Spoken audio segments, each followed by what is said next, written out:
Assalamualaikum warahmatullahi wabarakatuh. Salam dan bahagia.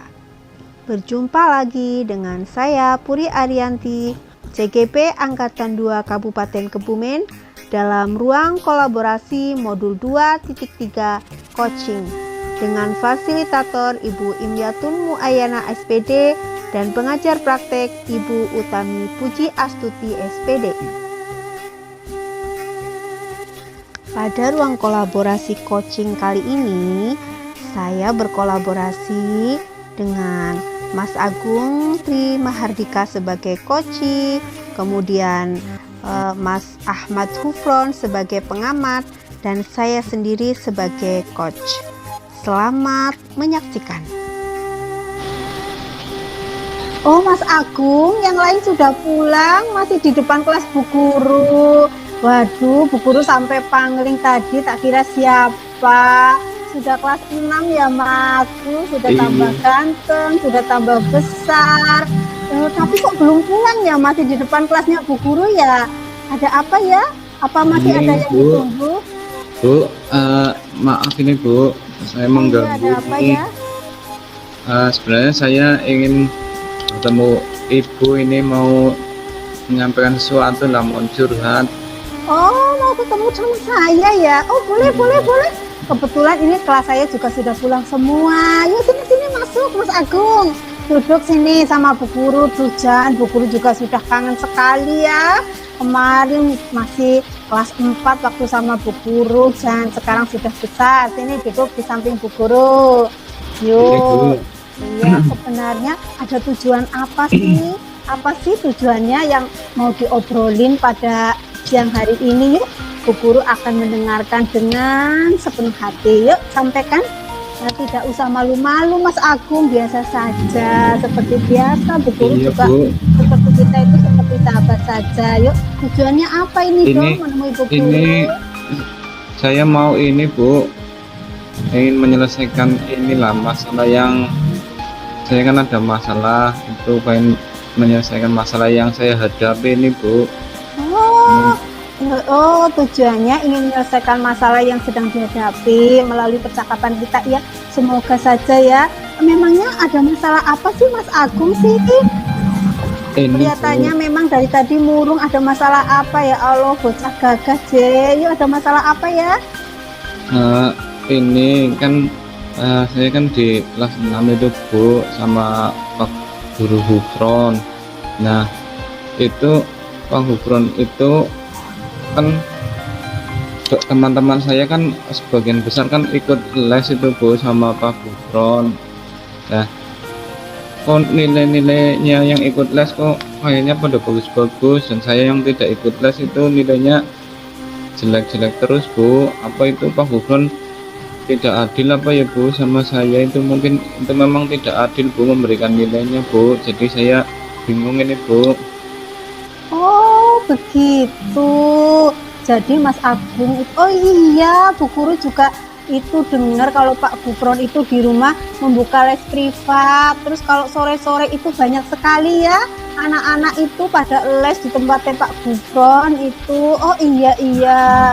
Oh jadi begitu yang Mas Agung rasakan itu seperti itu. Apakah menurut Mas Agung itu Pak Gufron begitu pilih kasih terhadap yang les dan tidak les? Iya Bu, kayaknya sih pilih kasih itu Bu. Nyatanya yang ikut les itu juga nilainya bagus-bagus semua. Kalau saya tidak ikut les tidak bagus nilainya, kan berarti pilih kasih itu namanya Bu. Oh seperti itu. Apakah Mas Agung sudah melihat pekerjaan punya temennya Mas Agung? Misalnya yang ikut les itu walaupun yang betul sedikit tetap nilainya bagus. Ya yang sedikit sih ya nilainya jelek Bu, tapi yang rata-rata ikut les ya nilainya bagus-bagus. Jadi kan saya curiga Bu, itu ada pilih kasih itu Pak Hufron sama yang ikut les dan yang tidak ikut les. Oh seperti itu. Padahal Mas Agung, menurut Mas Agung itu apakah les itu menjamin seseorang itu jadi nilainya bagus? Sebenarnya sih mungkin sih iya ya Bu ya, karena kan kalau di les itu belajarnya lebih ya Bu. Jadi iya itu Bu, jadi karena les belajarnya tambah banyak, kemudian lebih paham lagi. Oh, kalau begitu teman-teman Mas Agung itu nilainya bagus, berarti kenapa dong? Apa karena Pak Gufron pilih kasih atau karena kenapa? Oh iya ya Bu, berarti itu ya eh, karena les itu karena belajar lagi ya Bu, belajar lagi dan eh, diterangkan lagi jadi lebih paham. Begitu ya. Ya, terus kalau sudah paham, mengerjakannya jadi benar apa salah? Jadi benar sih Bu. Oh, iya kan, kalau seperti itu, ngomong-ngomong sebenarnya Mas Agung itu kepengen ikut les nggak sih?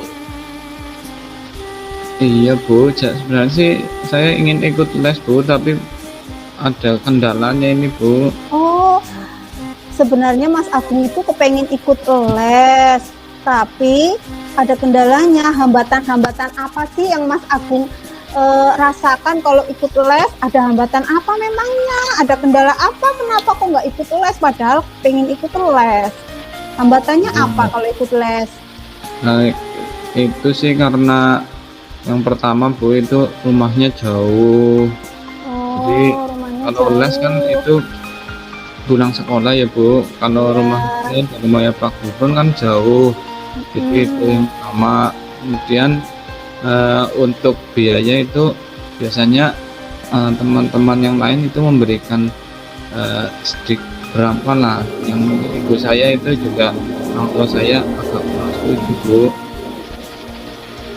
Oh, seperti itu masalahnya, hambatannya. Jadi karena rumahnya jauh, terus juga ada biaya yang diberikan. Terus Mas Agung kalau semisal kepengen ikut les tapi hambatannya seperti itu, kira-kira supaya bisa ikut les itu apa ya yang harus dilakukan? Kalau rumahnya jauh itu biar nanti bisa cepat dijangkau pulang sekolah terus bisa berangkat les, itu bagaimana caranya Mas Agung?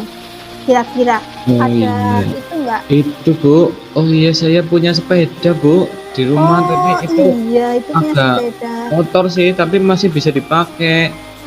Iya Bu, bisa dengan sepeda, iya. Ya, itu mungkin nanti bisa dengan sepeda. Kemudian masalah biaya, bagaimana itu caranya? Kalau biaya, iya sih Bu, saya memang belum bilang ke Pak Gufron. Saya sih inginnya nanti barangkali ada keringanan atau bagaimana, biar saya nanti bilang ke orang tua. Iya Bu, memang saya belum bilang sih Bu. Jadi saya ini kemarin saya kira memang yang ikut les jadi yang nilainya bagus-bagus. Seperti itu. Jadi kalau sudah tahu seperti itu, besok rencana ke depan untuk menyelesaikan masalah Mas Agung supaya bisa ikut les terus nilainya bagus, apa yang akan Mas Agung lakukan supaya bisa ikut les karena rumahnya jauh? Berarti saya harus ini ya Bu, membersihkan sepeda saya itu yang kotor, cuma kotor sih Bu, jadi tapi masih bisa dipakai. Jadi pakai sepeda itu ya Bu. Terus biaya itu mungkin ini Bu, berarti saya bilang dulu mungkin ya Bu ke Pak Gufron, nanti barangkali ada keringanan ataupun dispensasi ya Bu. Nanti saya sampaikan ke orang tua saya. Iya, bagus sekali. Kalau semisalnya nanti Pak Agung sudah melaksanakan itu, kemudian sepedanya sudah dibersihkan karena jauh pakai sepeda, sekarang sudah bisa ikut les, Pak Gufron juga bisa memberikan keringanan biaya, orang tua Mas Agung juga sudah mengizinkan. Terus apakah Mas Agung akan terus ikut les atau hanya mungkin kalau mau ada ulangan biar saya besok nilainya bagus saya ikut les, besok kalau nggak lagi ada ulangan tidak ada, bagaimana itu komitmennya Mas Agung? Ya jadi ya saya ini Bu harus ikut les terus. Berarti kan karena yang kemarin nilai-nilainya bagus, berarti kan karena belajarnya lebih ya Bu, ikut les, kemudian belajar lagi yang belum paham nanti dijelaskan lagi begitu Bu. Saya ya nantinya kalau sudah ikut les ya komitmennya inginnya ikut les terus biar tidak nilainya jelek. Oh iya, bagus kalau seperti itu. Jadi sekarang tadi masalah yang sudah disampaikan, Mas Agung sudah memilih caranya bagaimana menyelesaikan, kemudian nanti juga apa yang akan dilakukan, terus dilakukan dengan penuh tanggung jawab. Itu bagus sekali. Jadi Mas Agung nanti setelah berbincang-bincang dengan Bu Guru, apa tadi yang direncanakan, segera untuk dilakukan, segera untuk ditindaklanjuti seperti itu. Sekarang bagaimana perasaannya tadi? Apakah Mas Agung masih merasa bahwa Pak Gufron itu pilih kasih apa enggak? Oh ya sekarang ya ternyata tidak Bu, karena tadinya saya pikiran Pak Gufron memang pilih kasih, tapi setelah ini saya jadi tahu kalau misalkan ternyata yang nilainya bagus itu memang benar-benar belajar lagi, les, kemudian dipelajari lagi, dijelaskan lagi, jadi paham, dan soal-soalnya banyak yang betul pas mengerjakan Bu. Berarti bukan karena Pak Gufron pilih kasih. Iya saya baru sadar ini Bu. Oh iya ya, bagus, alhamdulillah sudah sadar ya. Jadi semua guru itu nggak ada yang pilih kasih, semuanya baik. Sekarang jadi sudah sadar, besok mau ikut les pakai sepeda ya, insya Allah nanti Pak Gufron nanti pastilah mau memberikan keringanan sama Mas Agung. Kalau Mas Agung benar-benar mau ikut les dan mau komitmen setiap hari, setiap saat ada jadwal les berangkat, insya Allah nanti nilainya juga bagus seperti teman-teman yang lain. Oh iya, ini sudah siang ini. Nanti ibunya ini sudah menunggu ini di rumah, teman-teman yang lain sudah. Iya, teman-teman yang lain sudah sampai di rumah. Ini Mas Agung kok belum sampai di rumah ya? Nanti ditunggu-tunggu. Ya, terima kasih ya Bu. Ini maaf mengganggu, ini saya tadi bingung, jadi sudah tahu ini saya bisa menyadari dan bisa tahu solusi ini Bu. Ini Bu. Oh iya, sama-sama Mas Agung. Terima kasih ya Bu. Iya, selalu semangat belajar ya Mas. Ya besok kapan-kapan kita bisa berbincang-bincang lagi kalau ada masalah atau ada sesuatu yang ingin disampaikan sama Bu Guru, tidak usah takut. Kita berbincang-bincang seperti biasa, nggih. Ya, terima kasih ya Bu. Sami-sami Mas Agung. Assalamualaikum. Waalaikumsalam warahmatullahi wabarakatuh.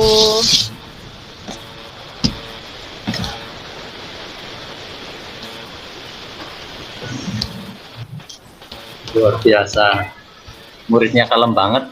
Iya betul, beda sekali dengan muridnya saya. Gurunya agresif, muridnya kayaknya tertekan. Muridnya jadi kayak takut ya. Oke. Monggo abang dulu apa saya dulu? Monggo. Saya yang pertama ya. Iya. Monggo. Terima kasih untuk Mbak Puri, pengamatan yang saya catat yang pertama adalah untuk tujuan. Untuk tujuan sudah bisa tergali dengan baik. Saya bisa melihat tujuannya dan sudah bisa tersampaikan. Kemudian identifikasinya ya sudah bagus, sudah mendalam. Cuma di sini dari tujuan kan punya solusi karena dia nilainya jelek. Nah, saya tadinya awalnya menangkap nilainya kepengen bagus, bagaimana caranya gitu. Tapi setelah melalui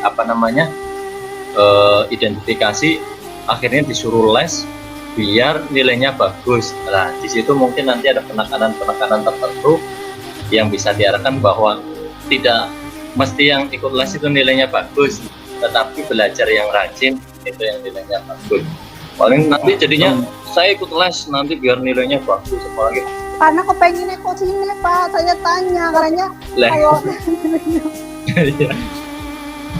kan sedikit-sedikit bisa itu. Kalau nyatanya nanti, jadi jangan sampai anak persepsi bahwa yang ikut les itu nilainya bagus. Padahal pengen nilainya bagus adalah harus belajar yang rajin. Hanya itu, mohon maaf. Kemudian untuk rencana aksi sudah tergali dengan baik. Uci sudah menyampaikan rencana-rencananya untuk kedepannya dan sebagainya, sudah baik. Saya yakin gurunya ketika ditemui, kalau kita jujur pasti ada keringanan. Tenang aja Mas Agung. Kemudian untuk tanggung jawab, sudah ada komitmen yang luar biasa, sudah tergali dengan baik.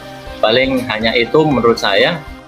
Terima kasih, mohon maaf karena ini mbok-mbok nanti praktek di lapangan beneran.